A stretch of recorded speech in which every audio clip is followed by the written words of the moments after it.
Assalamualaikum warahmatullahi wabarakatuh. Perkenalkan, kami dari kelompok Studi Kearifan Lokal yang terdiri dari saya Rika Puspita, Saya Nita Marsha Mahiro. Saya Aulia Dewi Sulianti. Saya Farhan Yunata. Saya Muhammad Arifin. Saya Galang Anggara. akan mereview beberapa film horor yang di dalamnya terdapat unsur kearifan lokal. Yang pertama, film Perempuan Tanah Jahanam. Yang kedua, film Sajen. Yang ketiga, film Kuyang The Movie. Yang keempat, film KKN di Desa Penari. Yang kelima, film Lapor. Dan yang terakhir, film Pengabdi Setan. Nah, yang pertama ada film Perempuan Tanah Jahanam yang akan direview oleh saya sendiri. Perempuan Tanah Jahanam menceritakan kisah perjuangan hidup Maya dan Dini, dua orang sahabat yang bertahan hidup di kota sebagai petugas gerbang tol. Mereka berdua hanya memiliki satu sama lain. Kehidupan tidak pernah mudah dan selalu menemui kegagalan. Insiden penyerangan yang dialami Maya saat bekerja di gerbang tol ternyata membawanya ke babak baru kehidupannya. Ia mendapatkan informasi bahwa mungkin memiliki warisan yang ditinggalkan oleh keluarga di desa asalnya. Maya dan Dini akhirnya bertekad menuju kampung tempat asalnya dulu, yaitu Desa Harjosari. Namun, begitu sampai di sana, Maya dan Dini hanya menemukan sebuah rumah besar yang kosong dan nampak menyeramkan. Desa itu pun nampak aneh dan tak wajar karena ada begitu banyak makam anak-anak. Warga desa juga nampak tidak senang dengan kedatangan Maya dan Dini. Hingga pada suatu hari ketika Maya hendak mencari makan, Dini didatangi oleh dua warga suruhan Kisap tadi, kepala desa sekaligus dalang terkenal di desa itu. Mereka mengatakan bahwa rumah besar yang ditempati Dini itu adalah milik pewaris yang bernama Rahayu. Tanpa pikir panjang, Dini pun mengaku sebagai Rahayu. Namun naas, Dini dijebak oleh mereka dan dibunuh secara kejam oleh Nyi Misni, yaitu ibu dari Ki Saptadi. Dini disembelih, kemudian tubuhnya dikuliti dan kulitnya dijadikan wayang kulit. Pembunuhan ini dilakukan sebagai ritual untuk menghilangkan kutukan yang menimpa desa itu. Kutukan yang terjadi di desa itu dijelaskan oleh Ratih, pemilik rumah makan yang nampak baik serta menerima kedatangan Dini. Ia menjelaskan bahwa rumah tua yang didatangi Maya adalah milik Dono Wongso. Ia adalah seorang juragan dan juga dalang. Namun anaknya dikutuk sehingga ia lahir tanpa kulit. Untuk menyembuhkan anaknya ini, ia melakukan perjanjian dengan iblis agar anaknya yang lahir tanpa kulit bisa sembuh. Dono Wongso membunuh anak kecil kemudian menjadikan kulit mereka sebagai wayang kulit. Inilah ritual yang bisa menyembuhkan anaknya, Rahayu. Sejak saat itu, seluruh bayi yang lahir di desa Harjosari terlahir tanpa kulit.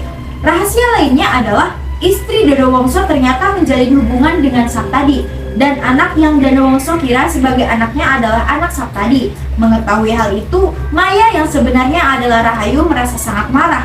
Namun, ia juga tidak bisa berbuat banyak. Terlebih setelah tahu bahwa Dini telah dibunuh karena mengaku sebagai dirinya. Karena kutukan di desa tak kunjung hilang, Nyi Misni pun akhirnya menyadari bahwa perempuan yang ia bunuh dan ia kuliti pun bukan perempuan yang dia cari. Karena sebenarnya perempuan yang Nyi Misni cari adalah Maya. Mengetahui hal itu, para warga pun berbondong-bondong mencari Maya. Maya pun bersembunyi di dekat pohon.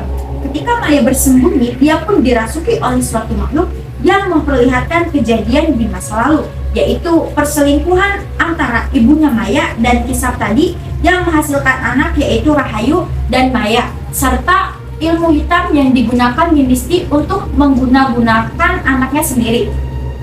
Di mimpi tersebut, Maya dibisikkan suatu perintah yaitu Maya harus menguburkan wayang kulit yang terbuat dari kulit anak-anak yang Ki Dono Wongso bunuh di tempat di mana mereka dikuburkan. Setelah memenuhi perintah tersebut, akhirnya kutukan di desa tersebut pun hilang. Kesimpulan dari film tersebut adalah ketika kita mendapat perlakuan buruk, yaitu perlakuan yang majikannya Nyi Misni lakukan, kan itu Nyi Misni itu ditiduri berkali-kali, tapi Nyi Misni itu tidak berani berbicara karena derajatnya lebih rendah. Jadi Nyi Misni pun menyimpan dendam yang belum terbalaskan. Jadi Nyi Misni pun berbalas dendamnya ke keluarga Dono Wongso. Jadi hal yang dapat kita simpulkan adalah ketika kita mendapat perlakuan buruk, kita harus berani berbicara. Tidak peduli serendah apapun derajat kita, karena ketika kita memendam semuanya sendiri, kita akan mempunyai rasa dendam yang akan membahayakan semua orang. Nah, itulah tadi review film Perempuan Tanah Jahanam. Selanjutnya ada film Sajen yang akan direview oleh Nita Marsha Mahiro. Saya akan mereview film Sajen. Diawali dari adanya 3 sajen di SMA Pelita Bangsa adalah sebuah misteri. Banyak orang mengatakan sajen tersebut merupakan upaya sekolah menenangkan arwah siswa yang bunuh diri karena menjadi korban bullying. Alanda berupaya memutus rantai bullying di sekolah, berbeda dengan siswa lain yang pasrah saat Bianca, Davi, dan geng mereka berlaku seenaknya. Misi Alanda membuat 2 sahabatnya, Riza dan Keira, cemas. Di suatu malam, Alanda dijebak. Karena depresi, Alanda memutuskan bunuh diri. Kemarahan Alanda membuat arwahnya tidak tenang dan mendorongnya membalas dendam ke orang-orang yang telah menghancurkannya. Jadi kesimpulannya, sajen yang mereka suguhkan tidak membuat arwah yang sudah meninggal tenang, melainkan justru menimbulkan rasa penasaran bagi orang-orang sekitar. Nah, selanjutnya review film Lampor yang akan direview oleh Muhammad Rafi Arifin. Saya akan mereview film Lampor. Di awal cerita kita diperlihatkan ada seorang suami yang bernama Edwin. Edwin tak pernah menyangka usaha yang didirikan akan bangkrut dan mengalami kerugian yang sangat besar. Untuk menutupi semua kerugiannya, Edwin meminta Neta untuk meminjam uang kepada keluarganya di Temanggung, Jawa Tengah. Neta awalnya menolak berurusan lagi dengan keluarga ayahnya di kampung. Menurut Neta, ayahnya sudah bersekutu dengan iblis dan itu tidak bisa diterima oleh dirinya. Sesampainya di kampung, Neta datang di saat yang tepat, yakni saat sebelum ayahnya Jamal dikebumikan atau meninggal. Asti, istri muda Jamal sekaligus ibu tiri Neta, mengatakan kalau selama ini Jamal mencari Neta sampai di akhir nafasnya. Bukan hanya kesedihan karena ditinggal sang ayah, warga di kampung Neta tak menerima Neta kembali karena dianggap telah membawa Lampor datang lagi ke kampung itu. Warga setempat percaya Lampor datang karena ada pendosa di masyarakat. Tak terima disebut sebagai pendosa, Edwin dan Neta pun membuktikan kalau mereka bukan pembawa Lampor kembali ke desa itu. Meskipun itu artinya mereka harus bertaruh nyawa. Jadi kesimpulannya kita tidak boleh percaya ya kalau misalkan ada orang yang baik di depan kita. Kita boleh aja percaya tapi harus tetap waspada gitu. don't judge a book by its cover. Betul banget. Nah, selanjutnya itu ada review film Pengabdi Setan yang akan direview oleh Galang Anggara. Saya akan mereview sebuah film yang berjudul Pengabdi Setan. Cerita bermulai di saat Rini bersama keluarganya menetap di pegunungan sebuah rumah milik neneknya. Dimulai dengan masalah ekonomi yang dimiliki keluarga mereka karena harus membiayai pengobatan ibunya yang sakit keras. Suwono memiliki nenek yang bernama Rahma Saidah, mempunyai seorang suami dan juga 3 anak laki-laki lainnya. Penyakit yang diderita sang ibu sangatlah parah sehingga dia tidak bisa menggerakkan tubuhnya untuk berjalan maupun duduk. Dia hanya bisa membunyikan lonceng untuk memanggil bantuan dari keluarga tersebut. Pada saat di pemakaman, sang ibu keluarga tersebut diperkenalkan kepada seorang ustadz dan putranya yang bernama Hendra. Mereka pun mencoba membantu saat keluarga Rini pada masa jatuhnya.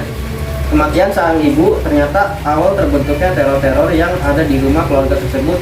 Mereka pun didatangi oleh sosok makhluk gaib yang mempunyai kesamaan dengan sang ibu. Sang nenek pun meninggal dunia telah ditemukan oleh Bondi tenggelam di dalam sumur.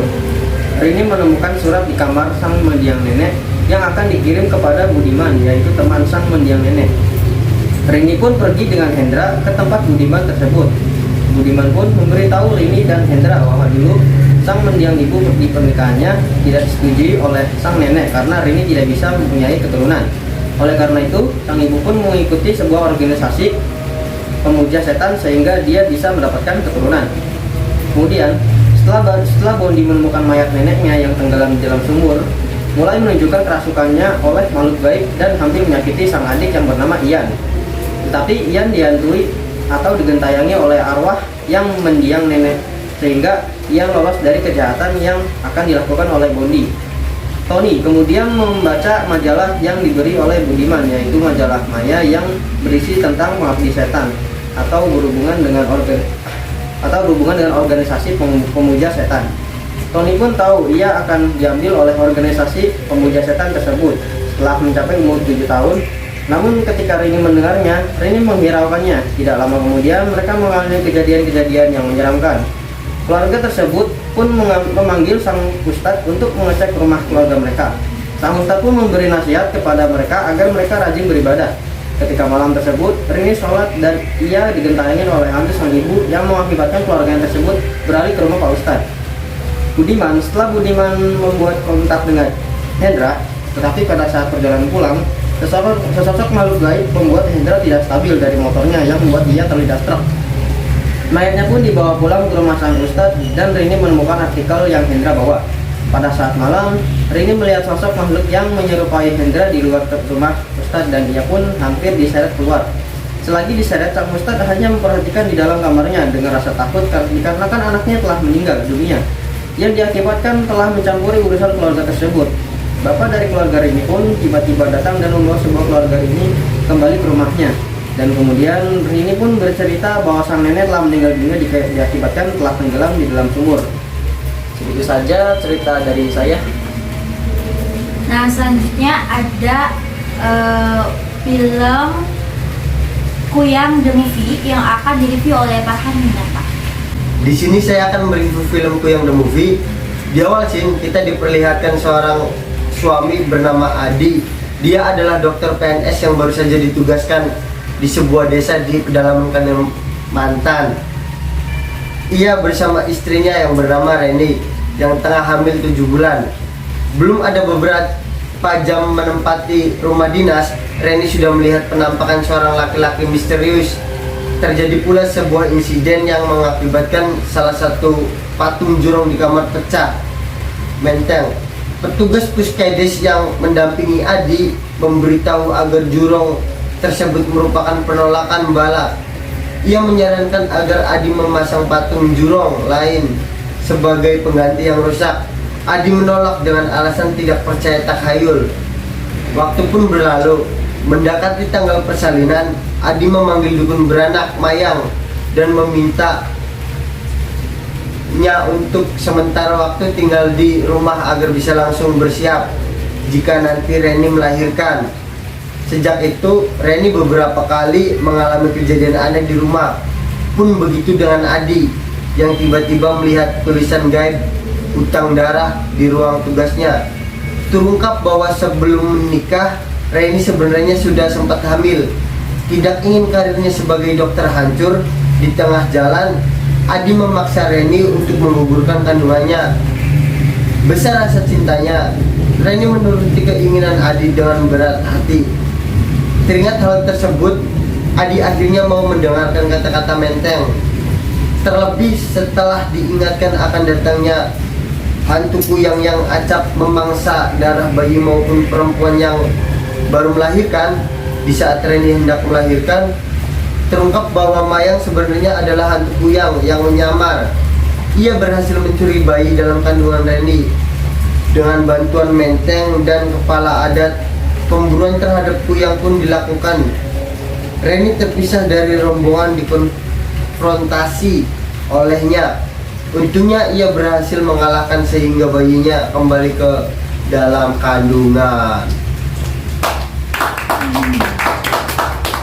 Nah, selanjutnya yang terakhir ada film KKN di Desa Penari yang akan direview oleh Aulia Dewi Zuyanti. Saya akan mereview film KKN di Desa Penari. Seperti judulnya, KKN Desa Penari menceritakan berbagai kejadian mistis yang dialami 6 mahasiswa ketika menjalani KKN di sebuah desa terpencil.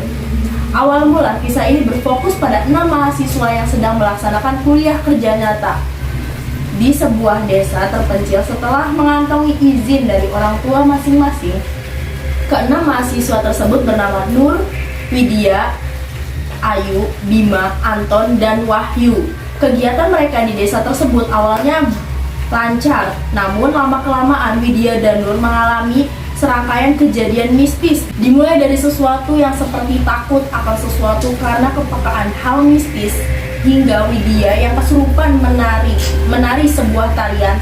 Teror-teror dari sosok penari desa tersebut juga mungkin dirasakan oleh teman mereka yang lain dan semakin menjadi-jadi.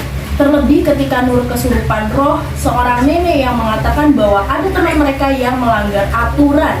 Sehingga pada suatu malam Widya mengikuti Bima yang keluar dari tempat penginapan secara diam-diam. Bima pergi ke sebuah tempat yang seharusnya tidak boleh ia datangi.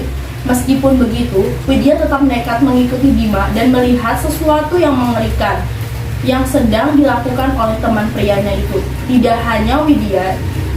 hanya itu, Widya juga bertemu dengan Ayu yang tidak bisa berhenti menari. Namun Widya tahu ia tidak bisa menolongnya. Kemudian Nur terbang dari tidurnya, lalu melihat Ayu sudah sekarat. Kemudian setelah itu, Widya pun pulang dan memberitahu bahwa Bima sedang membutuhkan pertolongan.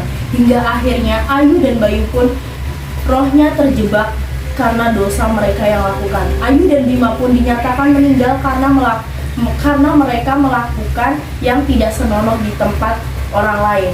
Apa tuh pesan, Mbak? Kesimpulan yang saya dapat ambil adalah kita harus menjaga sopan santun di sebuah tempat, karena percaya atau tidak hal-hal tersebut itu ada. Nah, itulah tadi beberapa film yang sudah kami review. Setiap film yang sudah kami review mengandung unsur kearifan lokal yang berbeda-beda.